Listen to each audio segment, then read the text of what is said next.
이제 찬양대가 찬양을 하는데 띠디디디디 소리가 나가지고 이게 뭔 소리야? 왜 이렇게 핸드폰을 안 끄지? 했는데 오르간에서 난 소리인 거죠? 아닌가요? 또 실수했네요. 그래요. 이게 무슨 소리일까요? 어쨌든 지금 또 소리가 안 나는데, 여러분 오늘 찬양팀이 앞에 나와서 찬양했었던 그 찬양팀이 예수님은 누구신가 이 찬양을 했습니다. 혹시 예전 좀 들어보셨습니까? 예, 우리가 복음 선거에 익숙하기 때문에 찬송가를 잘 부르지는 않는데 예수님은 누구신가, 우리나라에 선교사로 왔었던 민로아라고 하는 선교사님 잘 모르실 거예요. 예, 도산 안창호 하면 좀 기억이 나실까요? 좀 아시겠죠? 이 도산 안창호에게 믿음을 전달해 준 사람이 민로아 선교사입니다. 예, 이거를 짓게 된 이유가 뭐냐면 5명, 그러니까 총 7명의 가족, 그다음에 5명의 자녀가 있었는데 온 지 10년 만에 넷째하고 5째를 잃어버렸던 거예요. 왜 이랬을까요? 그때 당시 한국은 더럽기 그지없었던 나라였습니다. 전염병으로 넷째를 잃고 5째를 잃고 그리고 아내를 잃고 그 슬픔에 작사하고 작곡을 했었던 곡이 바로 예수님은 누구신가. 굉장히 밝은 곡이기는 한데 잘 들어보시면 밝은 곡이 아니라 끝까지 나는 나의 믿음을 지키겠다라고 하는 그 곡인 거예요. 여러분, 우리 민족은 성경의 민족입니다. 이처럼 단시간 내에 전 세계적으로 믿는 자들이 급속도로 늘어났었던 나라는 우리나라밖에 없습니다. 전 세계에서 조선 민족뿐인 거예요. 그 중심에는 성경이 있었어요. 여러분, 보통 선교를 할 때는요, 선교사들이 먼저 들어갑니다. 그 이후에 성경을 선교사들이 번역을 하는데 우리나라는 예외예요. 우리에게 잘 알려진 선교사, 혹시 이렇게 기억나시는 선교사님들 계세요? 누가 있죠? 언더우드 나왔네요. 언더우드가 나오면 또 다른 선교사님 한 분 또 나와야 됩니다. 누가 나와야 되죠? 누가 나와야 돼요? 아펜젤러 나왔네요. 이 아펜젤러, 언더우드, 이 선교사님들이 나왔고, 또 이제 연대에 가면 그 연대 병원이 하나 또 있잖아요. 그 연대 병원의 이름이 뭐죠? 세브란스. 이제 그것도 이제 선교사님의 성함이란 말이에요.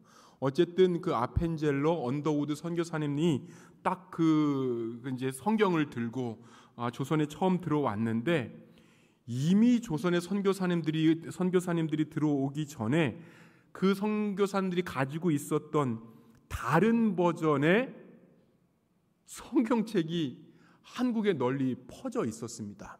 그래서 아펜젤러 선교사님, 언더우드 선교사님들이 왔었을 때 어떤 일이 벌어졌냐면, 이미 성경을 읽었었던 조선 사람들이 와서 나에게 좀 세례를 주십시오. 다른 나라에서 찾아볼 수 없는 그러한 일들이 있었던 거예요. 두 선교사가 온 다음에 10년 만에 모든 성경이 번역이 되고, 그때 당시에 권서인이라고 불렸던 사람들로 이 성경책이 방방곡곡으로 전달되게 됩니다. 그래서 유례 없는 속도로 한국 땅이, 조선 땅이 복음화가 되기 시작하는 거예요. 사람들이 말씀과 직접 대면하니까 선교사들이 전하기도 전에, 선교사님들이 각 지역에 가기도 전에 복음의 역사가 나타나기 시작했던 거예요. 여러분, 오늘 이 성경에 관한 말씀들, 정확하게는 디모데에게 권면된 이러한 성경의 말씀들을 좀 나눠보기를 원해요. 제가 대학교 2학년 때였었는데요, 꼭 봐야만 했었던 드라마가 있었습니다. 당시 시청률이 65%였어요. 어마어마한 숫자입니다. 65%면 65%였던 그러한 드라마, 이 드라마가 종영된 다음에 어디로 수출이 됐냐면 이라크로 수출이 되었습니다. 이라크로 수출이 되었는데 시청률이 85%가 나왔어요. 어마어마한 거예요, 여러분. 어마어마한 거. 봐도 안 질립니다. 그 시간엔 절대 밖에 나가지 않습니다. 월요일과 화요일에는 할 일이 없습니다 라고 반응하는 시민들이 있었고, 구치소에서도 시청을 허용할 정도로 감동이 있었던 그런 드라마였었습니다. 이 드라마를 보고 소감문을 한번 써보십시오. 이렇게 이제 광고를 했는데 2,000통 정도 예상을 했다 그래요. 한 2,000통 정도 들어올 것이다 라고 예상을 했었는데 2만 통이 왔답니다. 2만 통이 오고 그 소감문들 중에는 30m짜리 소감문도 있었던 거예요. 드라마 대사 중에 그 주인공이 너가 정녕 매실을 먹고 나았단 말인가? 이 몇 마디에 매실로 된 음식들이 동이 났습니다. 여러분, 드라마가 어떤 드라마였을까요? 어떤 드라마였을까요? 허준이에요. 허준. 허준을 아시면 여러분 나이가 좀 됐다는 거예요. 어쨌든 대학교 2학년이니까 제가 여러분 아직도 그 유튜브로 가끔 틀어보는데 제 머릿속에서 떠나지 않는 그러한 장면들이 있습니다. 허준의 스승 유이태의 마지막 죽는 마지막 그러한 장면이에요. 허준이 오늘도 환자를 치료하는데 어떤 소년 노비가 허준을 막 불러요. 급하게 스승이 찾는다는 그러한 것이었어요. 부르시는 그 장소가 어느 산속에 숨겨진 굴이었습니다. 허준과 스승이 친구들이 그곳에 도착을 했는데 이미 스승 유이태가 목숨을 끊은 상태였습니다. 주검이 놓인 자리에는 촛불들이 있어서 그 공간을 환히 밝혀주었어요. 그런데 주검의 한쪽 곁에는 그 유이태의 유언이 적혀 있었습니다. 허준, 이 글을 너에게 남긴다. 나는 나에게 다가오는 죽음을 보았고 기꺼이 그 죽음을 맞이하려 했다. 그러나 내게 다가온 죽음을 밝혀낼 여력이 나에게는 없다. 병든 몸이지만 나를 너에게 준다. 명심해라. 내가 썩기 전에 내 몸을 가르고 나의 살을 찢거라. 그래서 너의 의술에 정진 계기로 삼기를 바란다. 이후 허준이 스승의 몸을 찢고 갈라서 몸의 이치를 밝히기 시작합니다. 여러분, 스승의 몸을 찢는다는 것 어떤 마음이었을까요? 여러분, 마음이 찢어졌을 거예요. 더부룩한 일이기도 했을 거예요. 만약에 유언대로 했다간 살인죄를 뒤집어 쓸 수도 있지만 스승의 엄한 유언은 그때 당시 관청보다도 더 엄중했었던 일이었습니다. 그렇게 스승 유이태와 허준의 세대 교체가 일어났었던 거예요. 여러분에게 2주 전에 설교 혹시 기억하라고 하시면 기억이 나실까요? 어떤 내용이었을까요? 맨 오브 곧. 기억나시나요? 맨 오브 곧. 하나님의 사람. 구약에서는요, 예언자라든지 혹은 선지자라든지 이러한 사람들을 대면할 때 높여주는 말로 하나님의 사람이라고 쓰였던 거예요. 그런데 신약에서는 하나님의 사람, 이 맨 오브 곧, 맨 오브 갓은 딱 2번만 사용이 되는데 그것도 바울이 디모데에게 사용하는 말로 쓰여지게 됩니다. 높여주기 위해서 사용했다기보다는 디모데가 하나님 앞에서 확실한 정체성을 지닌 사람임을 드러내주고 인정해주고 싶었던 그런 말이었었어요.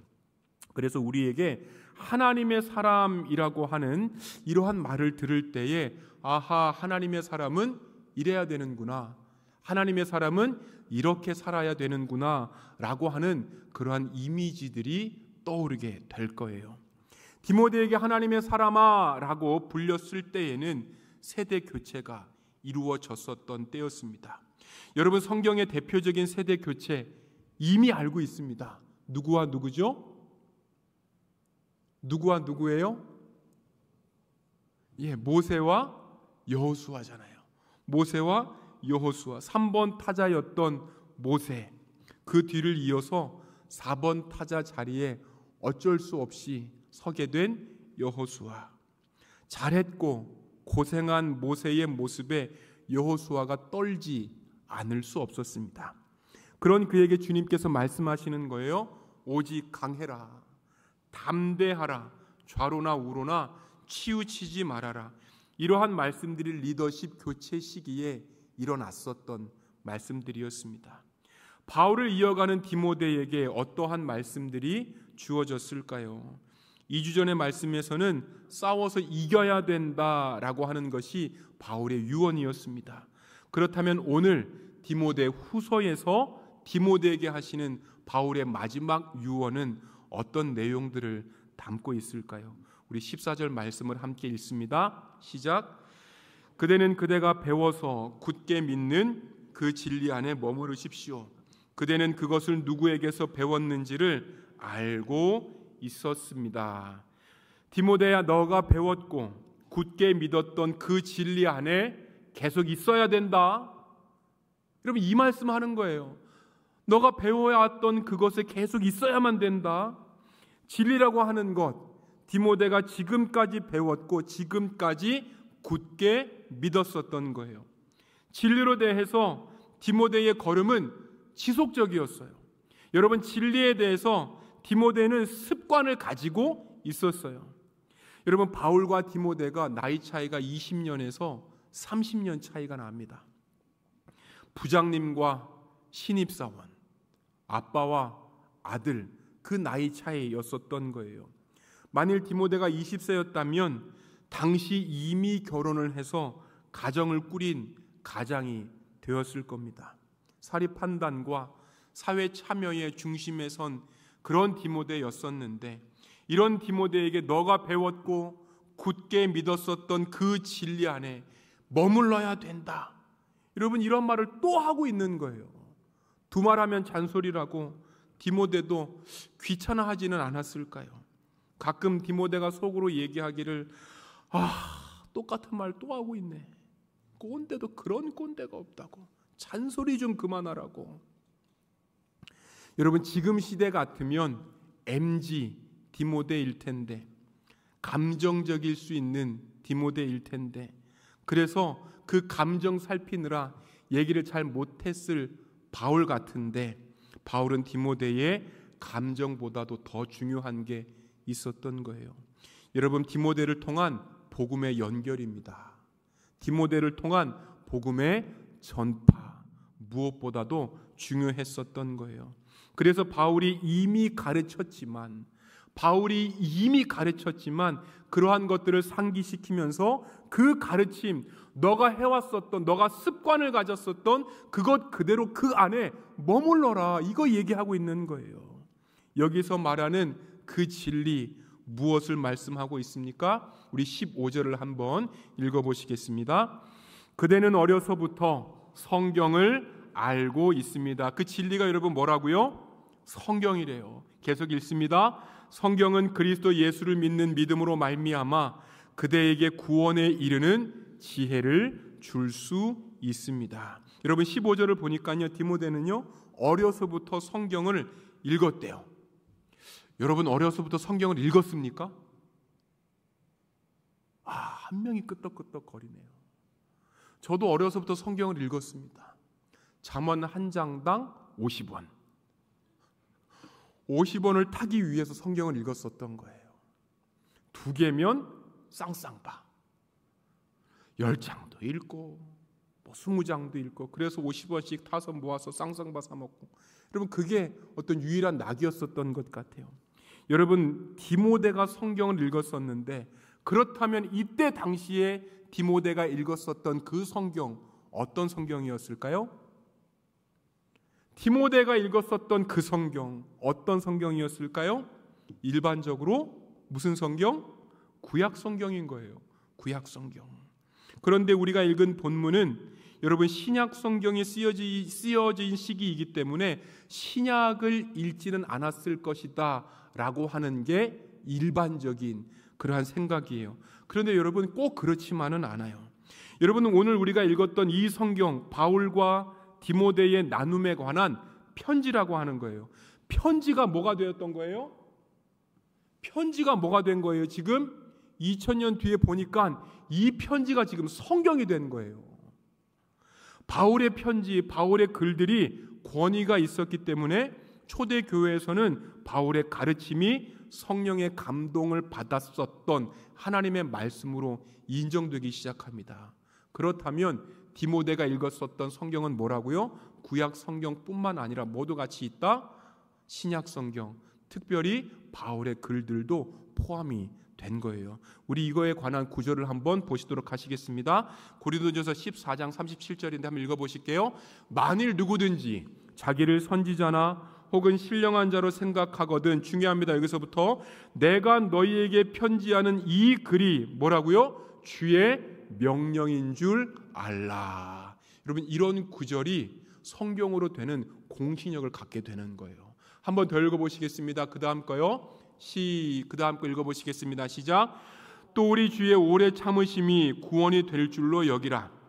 우리가 사랑하는 형제 바울도 그 받은 지혜대로 너희에게 이같이 썼고, 여러분, 편지가 성경이 되었었던 거예요. 그래서 바울의 글들과 가르침들을 디모데가 읽었었던 것이죠. 여러분, 당시의 스승과 제자의 관계, 도제식 관계라고 합니다. 이 도제식 강의, 도제식 관계, 어떤 관계들을 말하는 걸까요? 제가 대학교 또 2학년이 나오네요. 제 간증을 해서 좀 죄송해요. 이제 당시에 과가 화학을 공부를 하고 있었는데 참 싫었습니다. 화학도 싫었는데 더 싫어했던 과목이 수학이었어요. 근데 대학교 2학년이 되니까 이 화학에다가 수학을 결합한 물리화학 이런 게 나오기 시작하는 거예요. 그때부터 포기. 그 화학책에다가 뭐 항상 뭐라고 써서 이렇게 지운 다음에 뭐 화진포, 뭐 화학 진짜 포기했어. 이런 거 쓰고 다니고. 물리 시간에 뭐 쓰나 이렇게 물리 이렇게 지우고 재물포, 쟤 때문에 물리 포기했어. 이런 거 쓰잖아요. 그래서 대학교 때까지도 그랬단 말이에요. 화학이 너무 싫었어요. 그래서 살짝 이탈했던 그런 학문이 성악으로 갔었습니다. 근데 맨 처음 아무것도 모르기 때문에 대학교에서 가르쳐주고 있었던 무슨 뭐라 그러나요? 이렇게 한꺼번에 사람들 같이 다 모아가지고 가르쳐주는 거, 평생교육원 아줌마들하고 20명에서 같이 들었던 거예요. 이 평생교육원에서 성악을 했던 게 처음 성악을 했었던 그런 첫 번째 기억이었었던 거예요. 아무리 교수님이 이렇게 소리를 내야 됩니다, 그 소리 아닙니다, 얘기를 해도 저에게 들리지를 않아요. 뭐가 틀린지를 모르겠는 거예요. 그래서 선생님을 찾아갔어요. 1대1로 배우니까 저의 소리를 교정해 주기 시작하는 거예요. 여러분, 이게 도제식 방법인 거예요. 하나하나 무엇이 틀렸는지 가르쳐 주는 거. 여러분, 2000년 전에 바울과 디모데의 선생과 제자의 관계가 이런 식으로 일들이 진행이 됐었던 거예요. 여러분, 따라다니고 같이 경험하고 체험해야 알 수 있는 것들. 그래서 디모데는요, 성경을 지식과 몸으로 익힌 성경이었습니다.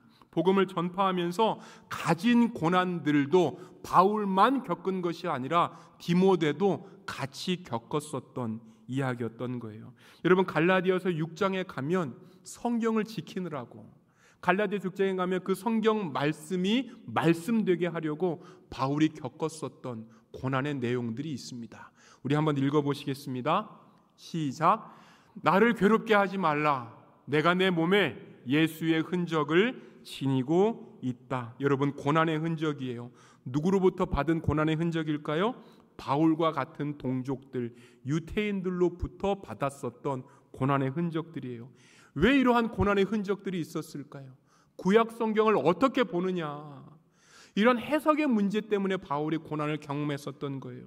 구약에서 나타난 메시아가 예수님이냐 그렇지 않느냐, 이 문제였던 거예요. 하나님께서 구원을 해주시기는 하시는데 이것이 유대인에게까지만이냐, 아니면 저와 여러분들처럼 이방인들까지냐, 이 문제가 결국 바울을 순교의 길로 이끌었었던 거예요. 바울에게 성경, 여러분, 복음이지만 동시에 죽음을 가져다 주게 되었습니다. 그때의 분위기를 느낄 수 있는 바울 곁에, 이 바울이 성경을 지킴으로 말미암아 바울 곁에 누가 있었는지 그 분위기를 가늠하게 하는 성경 구절들을 한번 보시겠습니다. 사도행전 23장이에요. 시작. 날이 새니 유대 사람들이 모이하여 바울을 죽이기 전에는 먹지도 마시지도 않겠다고 맹세하였다. 이 모의에 가담한 사람은 40명이 넘었다. 하나님의 구원이 이방인들에게까지 미친다는 것과 메시아가 예수님이라는 것을 이야기하는 것은 여러분 당시에 죽을 일들이었습니다.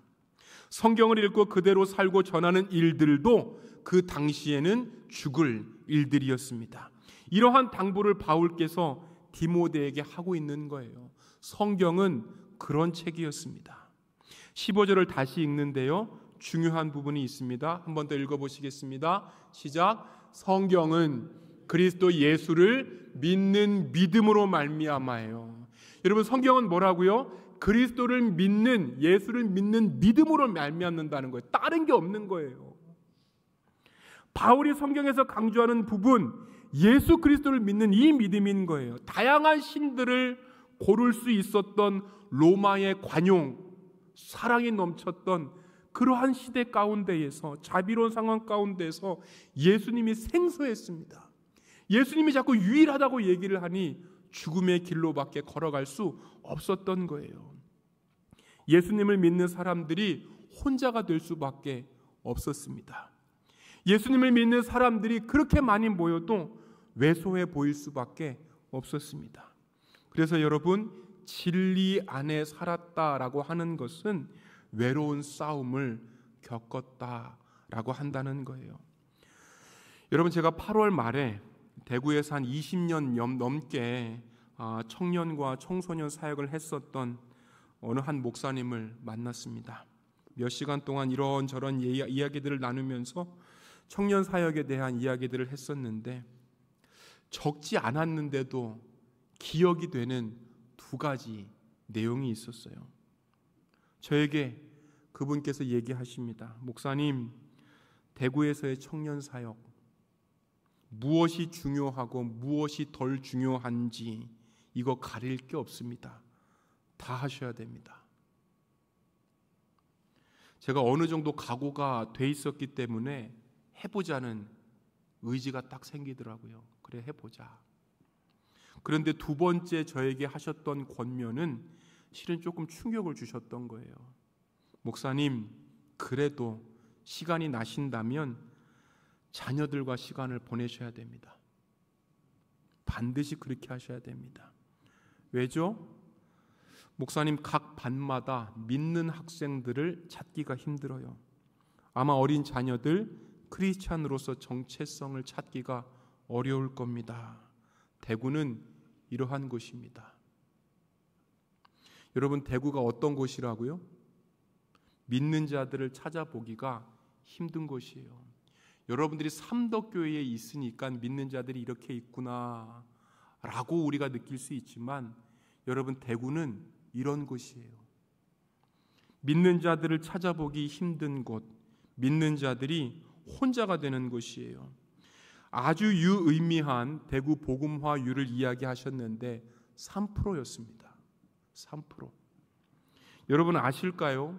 한국에서의 평양, 한국에서의 예루살렘이 어디였을까요? 여러분, 평양이었습니다. 남한에서의 예루살렘은 어디였을까요? 대구예요. 대구. 자생적으로 복음이 확산되고 교회가 개척될 가능성이 아주 낮기 때문에 외부의 도움이 필요한 종족을 미전도 종족이라고 하는데, 그 퍼센트가 종족의 2%가 안 될 때를 미전도 종족이라고 합니다. 여러분, 대구에서 믿는 자들의 퍼센트가 몇 퍼센트라고요? 3%. 미전도 종족에 가깝습니다. 우리 아이만 학교에서 혼자일까요? 여러분들도 고등학교, 중학교 때 믿는 자들이 주변에 많았었습니까? 여러분, 예수를 믿는 그 믿음 때문에 바울은 혼자가 되었습니다. 결국 디모데와 그의 가족, 그의 아들, 자녀들도 그 믿음 때문에 혼자가 될 위기에 놓인 거예요. 도시에서 살아가는 저와 여러분들, 다양한 종교인들과 연결될 가능성이 굉장히 높습니다. 그들에게 한 분 주 예수를 믿는 그 믿음, 거부감을 주기에 충분합니다. 이에 사람들은 주장할 거예요. 절대자에 대해서 어떻게 너희만 옳다고 주장할 수 있느냐. 그런데 우리는 알아야 됩니다. 진리는 오직 하나라고 하는 그 성질 때문에 배타적이 될 수밖에 없는 거예요. 엄마가 한 명이기 때문에 다른 아줌마들은 엄마가 될 수 없는 것과 똑같습니다. 성경은 이에 대해서 무엇라고 말씀하십니까? 읽어보시겠습니다. 시작. 이 예수밖에는 다른 아무에게도 구원은 없습니다. 사람들에게 주신 이름 가운데 우리가 의지하여 구원을 얻어야 할 이름은 하늘 아래에 이 이름밖에 다른 이름은 없습니다. 디모데가 받은 성경은 결국 예수 이름만 인정하라라고 하는 그 내용으로 가득 찼던 성경이었습니다. 오직 예수님만 인정해야 했기에 그의 정체성이 쉽게 드러날 수밖에 없었던 거예요. 그 지키라고 했었던 바울의 유언 때문에 고난이 있을 수도 있고 때로는 혼자 있게 만든 성경이었습니다.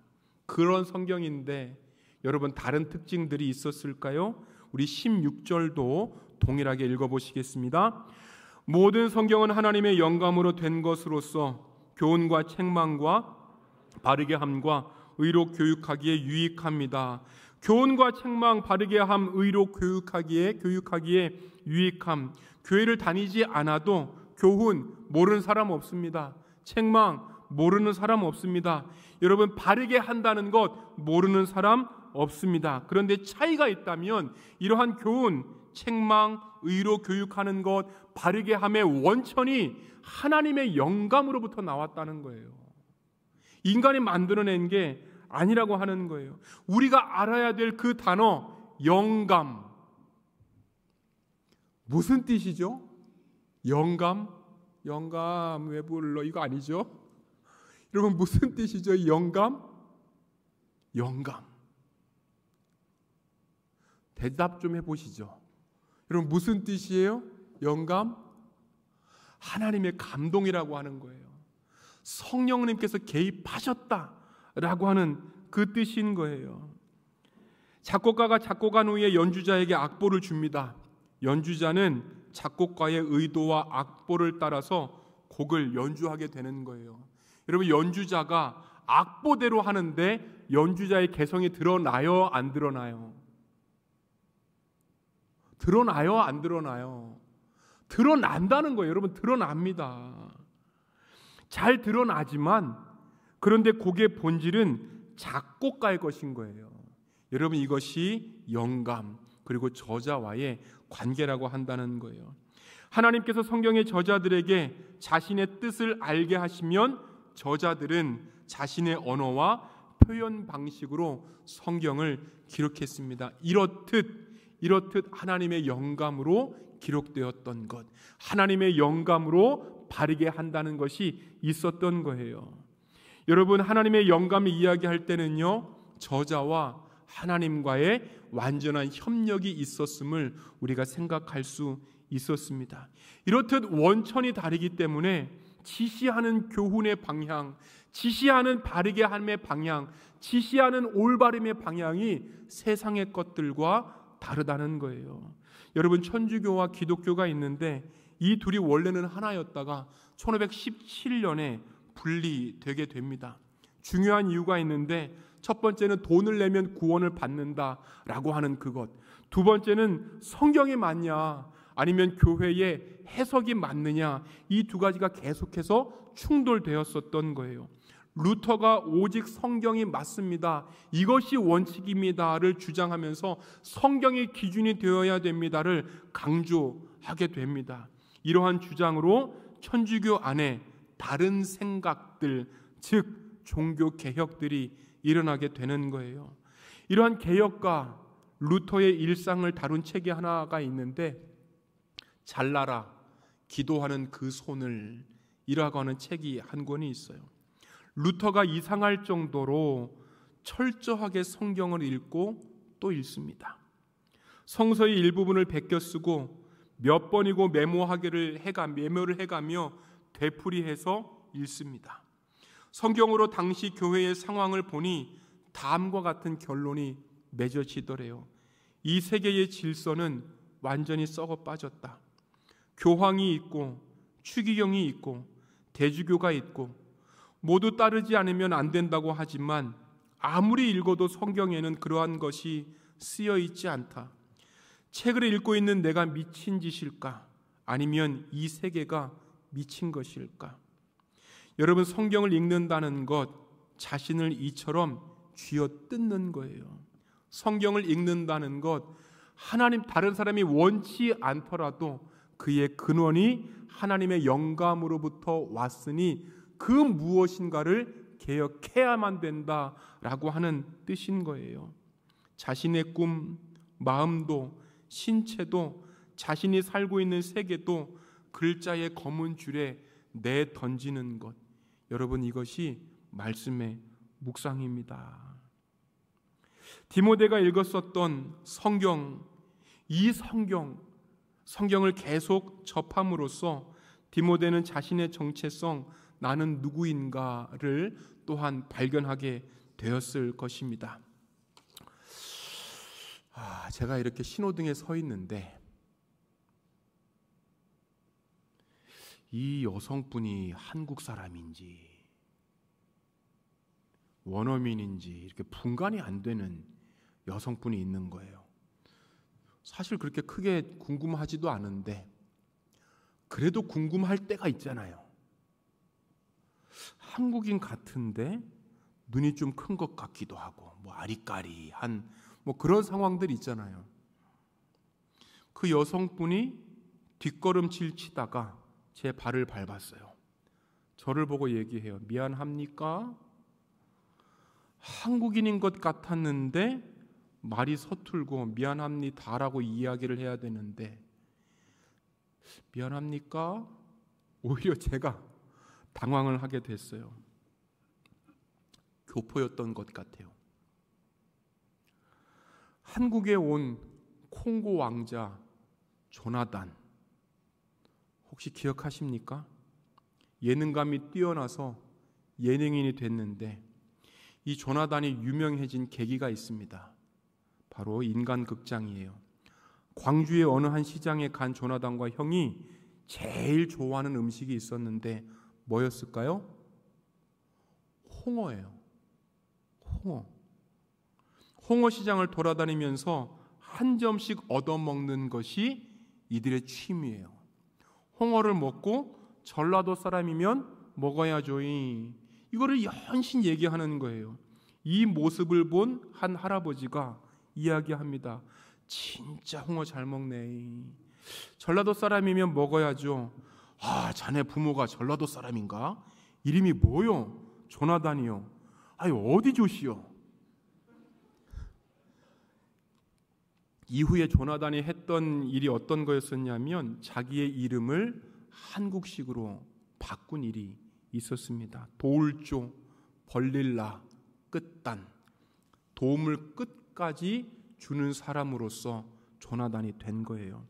여러분, 저의 발을 밟은 한국인처럼 생긴 여성이 한국 사람에 가까울까요?